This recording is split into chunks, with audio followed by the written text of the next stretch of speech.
Hello hello Jain दोस्तों, आप सभी का स्वागत है आपके अपने YouTube चैनल नौकरी तक पे। हम पुनः उपस्थित है एक नए वीडियो में। आशा आप अच्छे होंगे, स्वस्थ होंगे और जहां भी होंगे खुश होंगे। फिलहाल जो हम बात करने वाले हैं वो शिक्षक बहाली को लेके, जो कल एक लेटर आया वो सनसनी खबर आप सभी के बीच फैला दिया। खासकर जो भविष्य के भावी शिक्षक है, शिक्षक बनना चाहते हैं, माता पिता का नाम रोशन करना चाहते हैं, लेकिन बीएड वाले जो अभ्यर्थी है वो खासे परेशान है। इसलिए परेशान है क्योंकि उनको डर सता रहा है कि सुप्रीम कोर्ट में जो केस चल रहा है बीएड वर्सेस जो बीटीसी है, जिसका दूसरा नाम डीएलएड भी है, कहीं बीएड वाले को 1 से 5 में बाहर तो नहीं कर दिया जाएगा।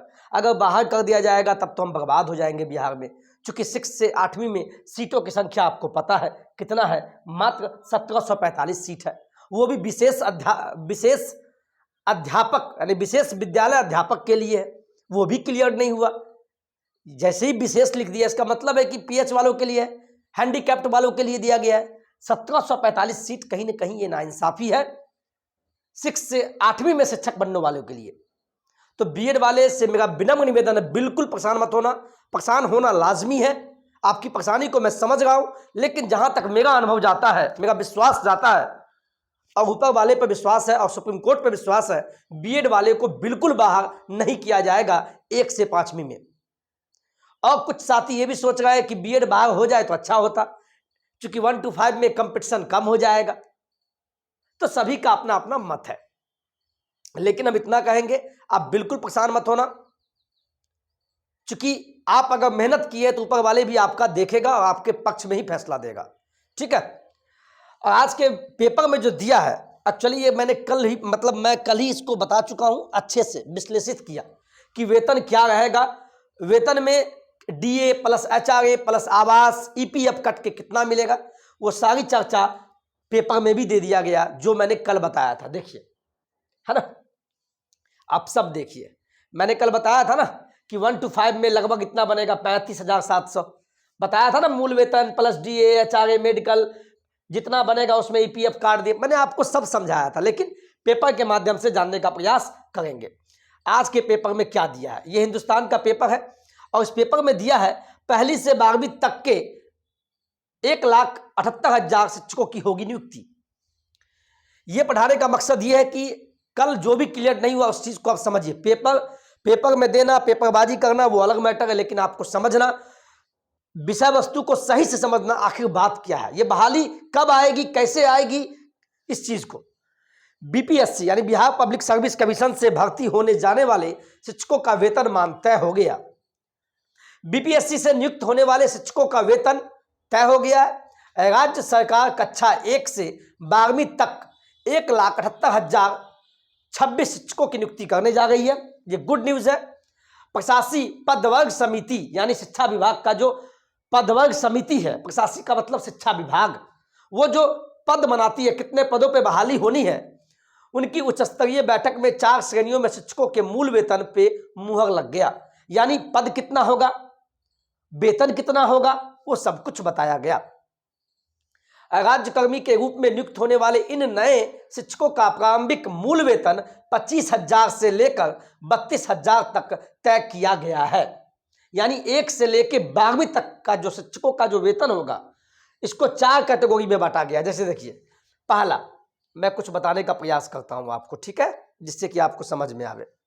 देखिए, पहला यानी 4 प्रकार का शिक्षक बनाया गया। पहला ये हुआ, समझिए, 1 से लेके 5वीं, दूसरा 6 से लेके 8वीं, तीसरा 9वीं से लेके 10वीं और ये चौथा हो गया 11वीं से 12वीं। ये 4 प्रकार के शिक्षक बिहार में होंगे, जिनमें 1 से 5 मैं सब कुछ बता चुका हूं, आप देख लीजिए स्क्रीन पे। 1 से 5वीं में 85,477 पद पे बहाली होनी है, जिसका मूल वेतन 25,000 होगा। यानी मूल वेतन 25,000 होगा और अधिक से अधिक या न्यूनतम, यानी अगर मान लीजिए, यहां देखिए, अगर 1 से 5वीं में शिक्षकों का अगर वेतन देखेंगे, ये हम बता चुके कल के वीडियो में, 1 से 5वीं में शिक्षकों का जो वेतन होगा, मूल वेतन कितना होगा, 25,000 होगा। समझिए इस चीज को, 25,000 तो वेतन हो गया, उसमें डीए जुटेगा, डियरनेस अलाउंसेस, यानी कुछ भाग दिया जाएगा, यानी 25,000 का यानी इसको ऐसे कीजिए, 25,000 ये हो गया, इसका डीए कितना अभी लगभग 42% मिलता है। कितना मिलता है? 42% का मतलब 42/100। इस 2 जीरो से 2 जीरो काटिएगा, 25 को 42 से गुना कीजिए और उसके बाद 1 जीरो बैठा दीजिए, तो मूल वेतन का जो डीए बनेगा वो 10,500 बनेगा, यानी 10,500 आपका डीए मिलेगा। और ऊपर में देखिए क्या लिखा हुआ है, एचआरए जो है यानी कि हाउस यानी रेंटल, यानी कि आप जो रहेंगे जहां पे, उनका भी आपको भत्ता दिया जाएगा। तो गांव में 4% मिलता है, वही लिखा हुआ है, आवास भत्ता 4 से 16% मिलेगा।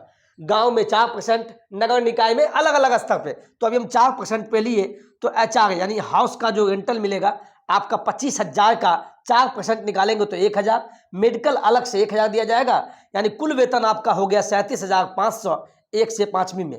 इसमें से ईपीएफ प्रोविडेंट फंड कटेगा जो आपको भविष्य में मिलेगा जब रिटायर्ड करेंगे तब। टोटल हुआ 37,500, इसमें से आपका पीएफ काट लेगा 1,800, तब जो आपको वर्तमान में वेतन दिया जाएगा बहाली के बाद, ये 1 से 5वीं में 35,700 वेतन मिलेगा। ये 1 से 5वीं की मैंने बात किया, 1 से 5वीं की मैंने बात की, वही यहाँ लिखा हुआ है। 1 से 5वीं में जो बहाली होगा 25,000 पदों पे, इसका मूल वेतन इतना रहेगा। उसमें डीए प्लस एचआरए प्लस आवास जुटने के बाद आपका वेतन लगभग और ईपीएफ काट के न्यूनतम रहेगा 35,700, अधिक से अधिक जाएगा 38,700 तक। ठीक है, चलिए उसी प्रकार यहां देखते हैं। इसी प्रकार 6 से 8वीं में भी दिया है, लेकिन यहां चिंता का विषय बनता है ये 1745 सीट। 1745 सीट बहुत कम है, जिसको लेकर बहुत आप परेशान है, लेकिन परेशानी होना लाजमी है क्योंकि आप पढ़ाई किए हैं। कोई बच्चा अगर बीएड करता है इस सोच में कि हम 1 से लेकर 12वीं तक का शिक्षक बने और सीटों की संख्या भी सभी विभाग में हो, लेकिन जब 6 से 8वीं में सीटों की संख्या इतना होता है, अब वो भी क्लियर नहीं है तो दुख तो होगा ही। लेकिन फिर भी अभी फिलहाल आप मत सोचिए, पढ़ाई पर ध्यान दीजिए, जो है सो सामने है। अब क्या कीजिएगा, हाँ सचिवालय से जो भी खबर आएगा हम उसको बताएंगे। तो उसी प्रकार ये भी है, 6 से 8वीं में जो मूल वेतन रहेगा 28,000 और न्यूनतम जाएगा डीए प्लस एचआरए जो कि 40,080 रुपया, अधिक से अधिक आपका पेमेंट बढ़ेगा 43,000 तक पेमेंट जा सकता है। तो यहाँ देखिए 6 से 8वीं वालों के लिए यही है, मूल वेतन इतना रहेगा। डीए आप मिनिमम 4% लेके चलिए तो 28,000 का 4% जो बनेगा 11,760 बनेगा। फिर एचआरए आप सॉरी डी आपका 42% लेके चल गए। एचआरए मिनिमम 4% लेके चलिए तब 1120 बनेगा। मेडिकल 1,000, मेडिकल तो कॉमन है, 1,000 रुपये आपको मेडिकल मिलेगा ही, और जितना वेतन बनेगा उसमें से ईपीएफ 1,800 सबका कटेगा, सबका 1 से 5वीं, 6 से 8वीं, 9वीं से 10वीं, 11वीं से 12वीं, सबका ईपीएफ 1,800 ही कटेगा और सबका मेडिकल 1,000 ही मिलेगा। तो इसी प्रकार सब कुछ देख सकते हैं। 9वीं से 10वीं में भी इसी प्रकार है, आपका मूल वेतन 31,000 है, DA plus HRA plus medical होकर आपका 46,260 बनेगा और ईपीएफ काट के आपका 44,460 रुपया बन जाएगा, है ना। ये 9वीं से 10वीं है। इसी प्रकार 11वीं से 12वीं के लिए 32,000 आपका मूल वेतन है, डीए इसमें लगा दीजिए, डीए 42% होगा। तो कैसे निकालेंगे, 32,000 का 42% जितना बनेगा वो 13,440 बनता है। ये आपका डीए हो गया 11वीं से 12वीं में। एचआरए मिनिमम 4% लेके चलते हैं गांव के लिए तब 1280 मिलेगा। मेडिकल 1,000 कॉमन है सभी के लिए। कुल वेतन 47,720 रुपया बनेगा, ईपीएफ 1,800 ही कटेगा, यानी वेतन 45,920 रुपया आपको 11वीं से 12वीं में मिलेगा। समझ में आ गया। ये आज के पेपर में था। डीए नोट में दिया हुआ है, डीए और एचआरए के आधार पर वेतन कम और अधिक हो सकता है, ये हम नहीं बोल रहे, इसीलिए यहां दे दिया है कि एचआरए 4 आवास भत्ता कितना मिलता है। एचआरए का मतलब क्या हुआ, हाउस रेंटल, यानी एचआरए का मतलब रहने के लिए जो भत्ता मिलता है उसमें 4 से लेकर 16% तक जा सकता है। अब जिसका बहाली जहां हो, गांव में हो या नगर निकाय में हो, वो अलग बात है, अलग अलग क्राइटेरिया है। तो यही आज के पेपर में है। ये हिंदुस्तान का था। इसी प्रकार एक पेपर में और दिया दैनिक भास्कर में, इसमें भी एक अलग बात दिया है, उसको ध्यान दीजिएगा। इसमें भी लिखा है बिहार में 1,78,000 शिक्षकों की भर्ती होगा। प्रशासनिक पदवर्ग समिति ने दी हरी झंडी, यानी झंडी मिल चुका है। देखिए और क्या दिया है, 10 दिन में तय होगा परीक्षा पैटर्न, मई अंत तक वैकेंसी संभव है। मई अंत तक वैकेंसी संभव है, यानी मई, ये अप्रैल खत्म होगा, मई। अब मई में कब होगा, फर्स्ट सप्ताह में या दूसरा सप्ताह में, ये अभी हम नहीं कर सकते हैं, लेकिन मई में आपका विज्ञापन जारी होगा बीपीएससी के माध्यम से कि आपका एग्जाम कैसा होगा, सिलेबस क्या रहेगा, ये सब वगैरह वगैरह 10 दिन में हम 10 दिन का समय लिए हैं, लेकिन अब मई फर्स्ट से सेकंड वीक में आपका हो जाएगा। इस पेपर में भी यही लिखा है, अगले 10 दिनों के अंदर परीक्षा के लिए सिलेबस और पैटर्न आदि भी तय हो जाएंगे। 100 अंकों के वस्तुनिष्ठ परीक्षा के आधार पे अभ्यर्थियों का चयन होगा। हमें तो लगता है बात सही होगा, क्योंकि दैनिक भास्कर का ही खबर था कि पेमेंट आपका 40 से 50 हजार तक जाएगा, और बात भी सही हो गया, हरी झंडी मिल गया। और यहाँ एक चीज पे गौर कीजिएगा, सिलेबस का बात दिया हुआ है, 100 अंकों के वस्तुनिष्ठ परीक्षा होंगे, MCQ, और सभी जिलों में कक्षा 1 से 5 तक 85,222 पद है, कक्षा 6 से 8वीं में 1745 है, माध्यमिक यानी 9वीं से 10वीं में 33,186 पद है, उसी प्रकार 11वीं से 12वीं में 57,000 पद है। तो यही बात सब है। और DA आपका 42%, जो हम बोले ना DA, मूल वेतन का DA 42%, HRA 4 से 16% तक जा सकता है, मेडिकल भत्ता भी आपको मिलेगा। तो यही बात है आज के पेपर में जो मैंने कल बताया था। और नया कैडर है, इसीलिए वेतनमान तय हुआ है। यानी अब क्या होगा, जितने भी नियोजन इकाई है, पहले मुखिया लोग बहुत घूस खाते थे, जिला परिषद लोग, प्रमुख लोग, यानी नियोजन बहुत 9,222 नियोजन इकाई था, अब जिला वर्ग हो जाएगा, 38 जिला 38 नियोजन इकाई, यानी जिला के आधार पर आपकी बहाली होगी और बिंदास रही है। इसके लिए बहुत शिक्षकों का यह नया कैडर है, यानी सभी शिक्षक जिला कैडर के होंगे, यानी क्या, जिला ही उनका मुख्यालय होगा। शिक्षकों का यह नया कैडर है, इसीलिए इसे प्रशासकीय पदवर्ग समिति से स्वीकृति मिली और वेतनमान तय हुआ। सभी नियुक्ति जिला स्तर पर होगी, यह जिला कैडर के शिक्षक होंगे और राज्यकर्मी का दर्जा दिया जाएगा आपको, और राज्यकर्मी होंगे आप।